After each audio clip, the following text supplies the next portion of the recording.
he's a hell of a receiver. How'd you make that catch in double coverage, Shane? I mean, they must have known you were a great receiver. Yeah, they must have saw me. They must have saw the highlights from my scout team a few years back when I was tight end or something. But no, I mean, it was just. Speaking of Cam, man, there's times in games where you just gotta step and make a play, and that's what that was. How much trust though is involved in that when a receiver's throwing a pass to a quarterback? Well, practice is a little more open. I'm not gonna lie, but we made it work. It was actually a hell of a throw, and just gotta go and make a play. What provided the spark for that 20-point fourth quarter? Just knowing that we wanted it. We wanted it so bad. We just kept fighting. And he was there. We were driving the ball so well, moving, and we just kept having penalties.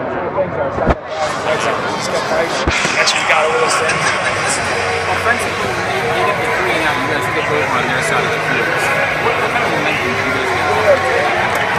Getting that stop and say, Oh, huge. We always talk about playing off each other. Defense getting big stops, especially when we make a big play. It's our turn on offense to make a play. And we get back to special teams. We talk about playing for each other, playing off each other, and that's what that is.